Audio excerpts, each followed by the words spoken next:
आज फिर मनोहर जी पार्क का चक्कर लगाकर वापस आ गए, लेकिन सुधाकर आज भी घूमने नहीं आया था।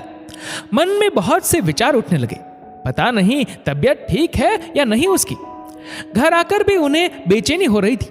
उनकी पत्नी सरोज जी चाय लेकर आई तो उन्हें चिंता में देखकर पूछ बैठी, क्या बात है जी, कुछ परेशान लग रहे हो आप? हाँ, सुधाकर के बारे में सोच रहा था। भाभी जी को गुजरे 2 महीने हो गए, लेकिन सुधाकर अभी भी घर से बाहर नहीं निकलता। उसके बेटा बहू तो फिर भी कभी कभी मिल जाते हैं। पता नहीं कहीं उसकी तबीयत खराब ना हो। मनोहर जी ने चिंतित स्वर में कहा, तो फिर एक बार उनके घर जाकर देख आइए, हो सकता है कोई परेशानी हो। सरोज जी ने सुझाव दिया। हाँ, शाम को देखता हूं। सुधाकर उनका दोस्त था। कई सालों से दोनों एक ही कॉलोनी में रह रहे थे। भरा पूरा परिवार था। उनकी पत्नी, बेटा, बहू, एक प्यारा सा पोता। पार्क में सुबह की मॉर्निंग वॉक और लाफिंग योगा भी करते थे। सुधाकर जी इतने हंसमुख और मजाकिया थे कि बुजुर्गों का पूरा ग्रुप उनकी बातों पर देर तक हंसता ही रहता था। किसी दिन अगर वो नहीं आते तो मानो पूरे पार्क में सन्नाटा सा रहता था। करीब 2 महीने पहले अकस्मात ही उनकी पत्नी का देहांत हो गया। तब से उन्होंने मानो सबसे नाता ही तोड़ लिया था। शाम को मनोहर जी सुधाकर के घर की ओर निकल पड़े। आंगन में लगे छोटे से लोहे के गेट को खोला तो देखा सामने ही सुधाकर जी अपने कपड़े सुखा रहे थे। मनोहर जी को सामने देखकर वो झेप गए और हाथ पोंछते हुए आगे बढ़कर मनोहर जी से बोले, अरे मनोहर, तुम? मैं तो बस यूं ही मन नहीं लग रहा था तो सोचा थोड़ा बहुत काम ही कर लूं। मनोहर जी कुछ और पूछने की अवस्था में नहीं थे। ये वही सुधाकर था जिसने भाभी जी के सामने शायद कभी अपने हाथों से कोई काम नहीं किया होगा। हमेशा यही कहता था, यार मुझसे ये घर के काम वाम नहीं होते, आखिर पत्नी और बहू किस लिए होती है। आंगन में ही रखी कुर्सियों पर दोनों दोस्त बैठ गए। काफी देर बैठने के बाद भी अभी तक किसी ने चाय के लिए भी नहीं पूछा। भाभी जी थी तो आते ही चाय और नाश्ता तैयार हो जाता था। मनोहर जी ने बातों बातों में पूछा, क्या बात है सुधाकर, आजकल पार्क में भी नहीं आते? भाभी जी को गुजरे इतने दिन हो गए, थोड़ा घर से बाहर निकलोगे तभी इस दुख से भी बाहर निकल पाओगे। आखिर कब तक खुद को सजा देते रहोगे? इतना सुनते ही सुधाकर फफक पड़ा। मनोहर, मैं कैसे खुद को माफ करूं?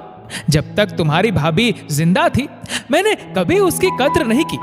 मैं चाहे उससे कितना भी नाराज होता फिर भी वो मुझे जबरदस्ती खाना खिला ही देती थी। बहू को एक बार मना कर दो तो दोबारा पूछती भी नहीं है। बेटा भी अपने काम में लगा रहता है। तुम्हारी भाभी थी तो कितना झगड़ता था मैं उसके साथ, फिर भी वो कभी बुरा नहीं मानती थी। अब किसी के पास मेरी बातें सुनने का भी वक्त नहीं है।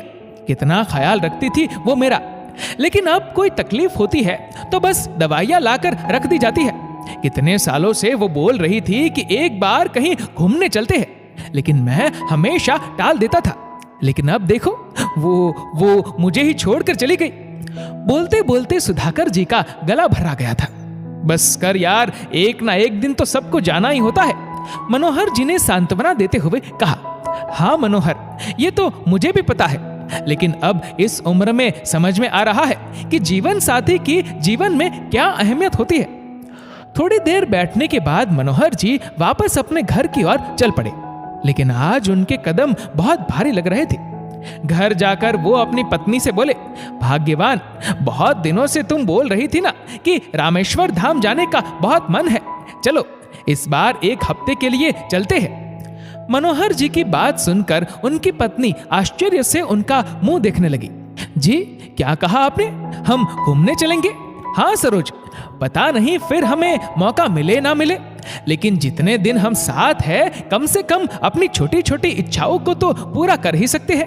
इस जिंदगी का क्या भरोसा, पता नहीं कब धोखा दे दे।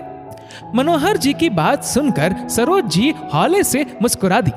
वो भी उनकी मनोदशा को समझ रही थी। दोस्तों, ये सच है कि जीवन साथी का स्थान कोई नहीं ले सकता। हमारे सुख दुख में साथ देने वाले जीवन साथी का हमें भी पूरा साथ देना चाहिए, क्योंकि बिछड़ने के बाद उसकी यादों के अलावा और कुछ नहीं रह जाता।